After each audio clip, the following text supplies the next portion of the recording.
வணக்கம் ஃப்ரெண்ட்ஸ். இன்றைக்கி குப்பைமேனி கீரை கடைசல் தான் பார்க்க போகிறோம். அதுக்கு வந்து குப்பைமேனி கீரை நல்லா சுத்தம் பண்ணி கட் பண்ணி வச்சுருக்கேன். அப்புறம் பருப்பை வந்து வேக வச்சு எடுத்து வச்சுருக்கேன். தாளிக்கிறதுக்கு வெங்காயம், பூண்டு, பச்சை மிளகா, தக்காளி, கருவேப்பிலை, கொத்தமல்லி எல்லாம் எடுத்து வச்சுருக்கேன். அதை எப்படி செய்யலான்னு பார்க்கலாம் வாங்க. அடுப்பில் சீனி சட்டி வச்சுட்டேன். அது நல்லா காஞ்சதும் எண்ணெயை ஊற்றிக்கலாம். எண்ணெய் ஊற்றியாச்சு. எண்ணெய் காஞ்சதும் கடுகு, தாளிக்கிறதுக்குள்ளது கடுகு, உளுத்தம்பருப்பு, கடலைப்பருப்பு எல்லாம் போடணும். அதெல்லாம் இப்போ போட்டுடலாம். கடுகு, உளுத்தம்பருப்பு, கடலைப்பருப்பு, ஒரே ஒரு மிளகா வத்தல் எல்லாத்தையும் போட்டிருக்கேன். நல்லா படபடன்னு வெடிக்கணும் கடுகு. அது அப்படியே வெடிக்கும் போதே அது செவந்துடும். ஓரளவுக்கு செவந்ததுக்கப்புறம் வெங்காயம், தக்காளி, வெங்காயம், பூண்டு, சின்ன வெங்காயம் ஒரு கப் எடுத்து அதை ரெண்டாக நறுக்கி வச்சுருக்கேன். பூண்டு ஒரு 6 பல் பூண்டு, பச்சை மிளகா ஒரு 3, காரத்துக்கு தகுந்த மாதிரி போட்டுக்கலாம். 3 பச்சை மிளகா, ஒரு வரமிளகா போட்டிருக்கேன். இதே போதுமானதாக இருக்கும் காரம்.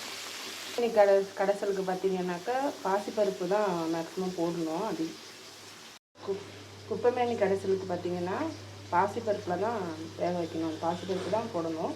நான் கொஞ்சமாக துவரம்பருப்பு சேர்த்துருக்கேன். சேர்த்து 1:1 நான் 1 கப்புனா அதுக்கு 2 கப்பு தண்ணி ஊற்றி மஞ்சள் பொடி போட்டு நல்லா வேக வச்சு எடுத்து வச்சுக்கணும். வெங்காயம் பூண்டு நல்லா வணங்கிட்டு இருக்குது. இந்த ஸ்டேஜில் வந்து தக்காளியை சேர்த்துடலாம். வெங்காயம் வணக்கும் போதே கொஞ்சம் உப்பு போட்டுக்கிட்டா கொஞ்சம் ஸ்பீடாக இருக்கும். வெங்காயம் பூண்டு வணங்கினதுக்கப்புறம் தக்காளியை போட்டு கொத்தமல்லியும் போட்டு நல்லா வணக்கி விட்டுடலாம். அதெல்லாம் வணங்கிட்டு இருக்குது. ஸ்டேஜில் மஞ்சள் பொடி கொஞ்சம் சேர்த்துக்கலாம்.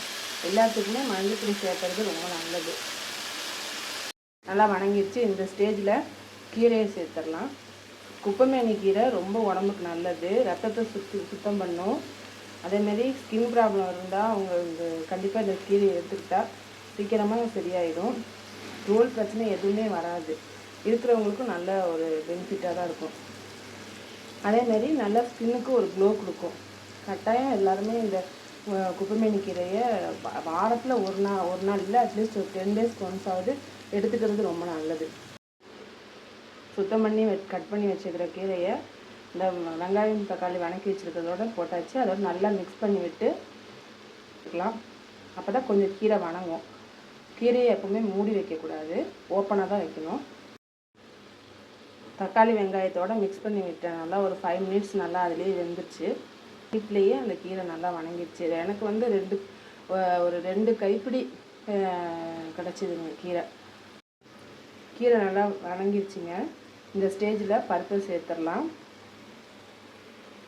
அட்லீஸ்ட் நம்ம இந்த மாதிரி கீரைகள்லாம் கொடுக்கும்போது குழந்தைங்களுக்கு நல்ல ஒரு ஆரோக்கியமாக இருக்கும். அதோட பெனிஃபிட்டு அப்போ தான் அவங்களுக்கு நம்ம சொன்னால் தான் அவங்களுக்கு புரியும். கண்டிப்பாக இந்த கீரையெல்லாம் ஒவ்வொரு கீரையில் ஒவ்வொரு குணங்கள் இருக்குது, மருத்துவ குணம் இருக்குது. பருப்பை போட்டு நல்லா கலந்து விட்டுட்டேன். இப்போ கொஞ்சம் உப்பு போட்டிருக்கேன். முதல்ல வந்து வெங்காயத்துக்கு தான் போட்டிருந்தேன். இப்போ கீரை கடைசலுக்கு உப்பு போட்டிருக்கேன். இது கொதித்த உடனே நம்ம இறக்கி வச்சிடலாம். குப்பைமேனி கீரை கடைசல் ரெடி ஆயிடும். ஒரு 5 to 10 மினிட்ஸில் ரெடி ஆகிடும். நல்லா கொதித்தது இறக்கி வச்சிட வேண்டியதுதான். இந்த மாதிரி நீங்களும் ட்ரை பண்ணி பாருங்கள். அப்படிதாங்க இருக்குது. கண்டிப்பாக செய்யுங்க. செஞ்சு பார்த்துட்டு நீங்களும் ட்ரை பண்ணி பாருங்கள். ட்ரை பண்ணி பார்த்துட்டு சொல்லுங்கள், கமெண்ட் பண்ணுங்கள், லைக் பண்ணுங்கள், ஷேர் பண்ணுங்கள். மறக்காமல் சப்ஸ்கிரைப் பண்ணுங்கள். Thank you friends. தேங்க்யூ ஃபார் வாட்சிங். நல்லா சூப்பராக ரெடி ஆகிடுச்சிங்க ஃப்ரெண்ட்ஸ். குப்பைமேனி கீரை கடைசல் மறக்காமல் ட்ரை பண்ணி பாருங்கள்.